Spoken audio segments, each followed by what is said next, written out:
Coming up, how students can explore virtual worlds on campus using the latest in 3D technology. Also, after 41 years of offering students hands-on experience, the Equestrian Center prepares to change its focus in 2016. And later, we'll tell you about what Phi Theta Kappa is doing to support students in Guatemala. I'm Taylor Van Fleet. And I'm Paige Gerjets, and you're watching news from Kirkwood Student Productions. From the campus of Kirkwood Community College, this is KSP News with Paige Gerjets and Taylor Van Fleet. You're watching Kirkwood Student Productions. The Kirkwood Horse Science Program has set the year 2016 to be its final year to offer classes. Gabrielle Smith tells us more. 41 years ago, Kirkwood began a program that would give students a chance to get a step up in the horse industry. Recently, it was announced that the Horse Science Program was coming to an end. We weren't given many answers, but what we were told was that, of course, admissions has gone down, so that means that financially it's not as profitable for Kirkwood to continue to let students come in and enroll in this kind of a program. Hundreds of thousands of dollars are needed for renovations to keep this program going. With lower enrollment, not enough money is being brought in for this program to be possible. Students found comments online from local news station websites that attacked the quality of the program. The program is really good, actually. I visited Michigan State a couple days before the program was closed, and they told me that they wanted me to stay down here and then transfer in after my 2 years here because Kirkwood had beat them in a bunch of shows. Michigan State thought very highly of this program. After the program closes, the Equestrian Center itself will remain open. Kirkwood is hoping that the facility will generate more profit by being able to hold events more frequently. However, there are not many programs that will offer what this program did, from Western riding to English dressage and much more. It was very heart-wrenching to hear that the program was closing just because we are all down here together. We make memories together down here, all as a family. This is Gabrielle Smith, KSP News. Students who suffer from anxiety or have depression now have a new resource here on campus. Kirkwood has a student support group led by 2 Kirkwood counselors and is now open to all students. The group's focus is to connect students who currently suffer from feelings of depression, irritability, or hopelessness with those who have similar experiences. The group meets every Tuesday from 12:15 to 1:15 p.m. in the Gritter Room on the 3rd floor of Iowa Hall. For more information, you can contact Counseling Services. On February 12th, Kirkwood students were able to enjoy a live performance by musician Jared Mahone. KSP's Hannah Brecht has our story. On February 12th, Jared Mahone performed some of his songs in Kirkwood's Iowa Hall Cafe. Mahone was selected from a group of individuals that Student Life met at an Association for the Promotion of Campus Activities conference earlier this year. Anybody that really wants to kind of perform at a college, you go to these conferences and you get to go and meet schools, and schools get to go and meet artists. Mahone grew up in Columbus, Ohio, and he toured the country with his family playing music.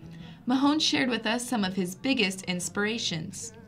I heard Stevie Wonder when I was 13 on the radio with my dad in the car at the corner of Wilson and Valley View Road in my town, and it changed my entire concept of what music was.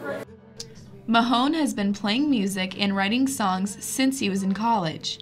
He has 2 current releases and is currently working on his 3rd acoustic release. Music is a journey. It's not a destination. Hannah Brecht, KSP News. Coming up in the next issue of the Communique, find out about Kirkwood's new partnership with Mount Mercy, learn about housing options here on campus, and read about the Student Art Show starting on April 6th. You can find these stories and many more on the newsstand starting March 5th. The latest in virtual reality has arrived at Eagle Tech. We go to KSP's Michael Westemeyer for more information. Eagle Tech has been supplying the students and faculty of Kirkwood Community College with the latest in technology. This semester, they brought the Oculus Rift to campus. We spoke to Techspert Brandy Reeder to learn more. The Oculus Rift is a 3D virtual reality goggle gaming system or virtual reality experience. So you wear the goggles, you'll be able to see virtual worlds, often designed by other people just like you or myself. It's been in development for a long time, but it's just now becoming more of a mainstream thing within the last year or two. It's gaining a lot of popularity because more and more people are actually learning about the product, so it's progressing faster. We asked Reader how the interest among students has grown with this project, only being on Kirkwood's campus for a few months. We have a lot of people that come in here just to play with it. Some are even regulars. They'll come back on a regular basis to see what new programs we've downloaded for the Oculus. And it's sort of like right at the front of the store. So if you walk by and you see someone wearing these big black things on your face and you're like, what are they doing? They come in and they want to try it out too. I'd say the interest is very high. Reader also told us how students who are interested can acquire an Oculus Rift for themselves. Well, we can order them. We can order them.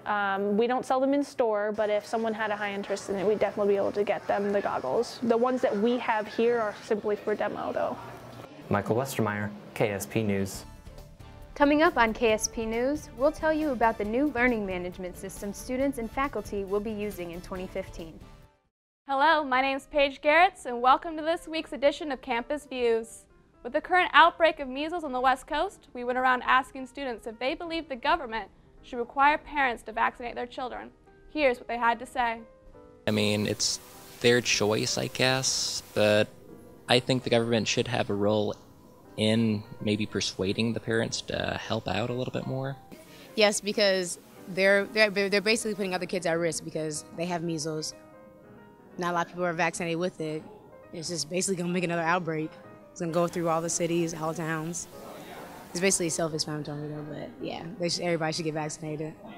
Absolutely. I mean, I completely understand people not wanting to get their children vaccinated due to religion. Maybe it costs too much at the time. They're not prepared for the cost, whatever the reason may be. However, just in the long run, it's going to be a lot more simpler for everybody. Cost effective if the child does not get the measles. I think so, just because that's what they do sort of with the flu vaccination. I mean, just to keep kids healthy, it would be a good idea so it just doesn't become like a major hassle for school and as well for their students missing out on school and assignments and stuff like that. So it's not very likely that it will happen, whatever the risks are. Like, it's better to get them vaccinated just in case there's outbreaks, and so your kids don't really get sick, and it like helps keep them healthy. I personally haven't had any, so I don't feel that there's a need to make people have them.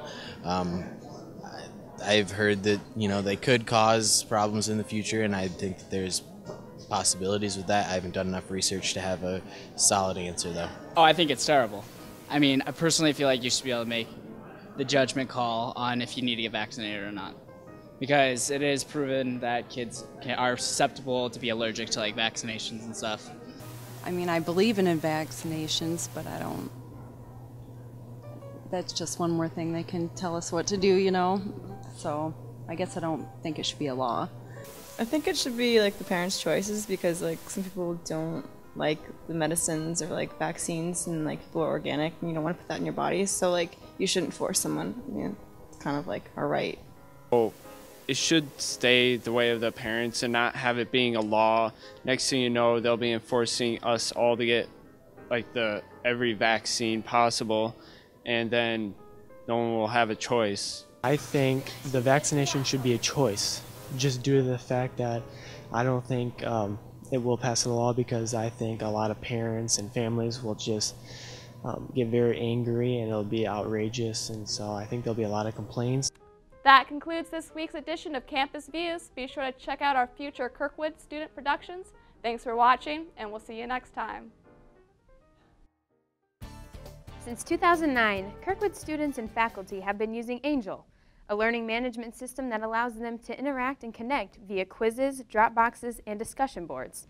This is the last semester that Kirkwood will be using the Angel program. After sitting down with different vendors, a replacement was found. This semester, 20 courses are piloting a program called Talon, which is powered through the company Desire to Learn. Talon features stronger versions of the services provided by Angel, as well as new features such as the ability to record video and sound. It will also have stronger mobile access. By the fall of 2015, Talon will have replaced Angel completely. Kirkwood's Michael J. Gold Rec Center will be holding a campus-wide March Madness Pick'em starting on March 19th. Registration for this Kirkwood activity ends on March 18th. For more information, contact Brett Baumgart or go to kirkwood.edu/intramurals. The Kirkwood men's basketball team has had a lot of success throughout the season. Currently ranked number 9, the men's team compiled an overall record of 22-5, including a record of 8-2 in the ICCAC, good for second place behind DMAC. Jordan Ashton has been having a great season for the Eagles, scoring 16.9 points per game to hold the top spot in the conference. Joe Tagarelli is second in the conference with 8.5 rebounds per game. The Kirkwood women's team has been equally successful this season. The number 7 Eagles have an overall record of 23-5, including a record of 11-1 in the ICCAC to sit atop the conference standings. Funds are being raised by Kirkwood's Honor Society for a good cause. We go to KSP's Casamasi for more on this story. A team of Phi Theta Kappa students has been selling bracelets for charity on campus. We talked with current Secretary Brittany Moschke to learn more. We are selling Yuta bands. They are handmade in Guatemala out of coconut and leather. We're selling them to send students to school in Guatemala. Our group got to pick which 2 students we wanted to send, but honestly we want to send as many kids as possible. Phi Theta Kappa received the bracelets and a list of potential students from Guatemala between the ages of 12 and 17 from the Yuta Bands Company. They are the ones who make the bands, set the students so that we can choose which ones we want to send to school. And then they also send the bands to us and then we send them back, whatever ones we don't sell, and then plus the money from raising all of them. Each organization goes through a process to choose the students who will receive their donations. You can click on the pictures and then it tells a little bit about them. It tells about how old they are. Most of them live outside of San Martin, Guatemala. Or if not, it says where, and then it says that it's near that area. It tells you what their parents do, what their favorite subject is, why they want to go to school, and really why they want to be chosen. A total of 175 bands must be sold at $7 each to send 1 student to school for 1 full year. Casamasi, KSP News. That's it for this edition of KSP News. From all of us at Kirkwood Student Productions, we thank you for watching.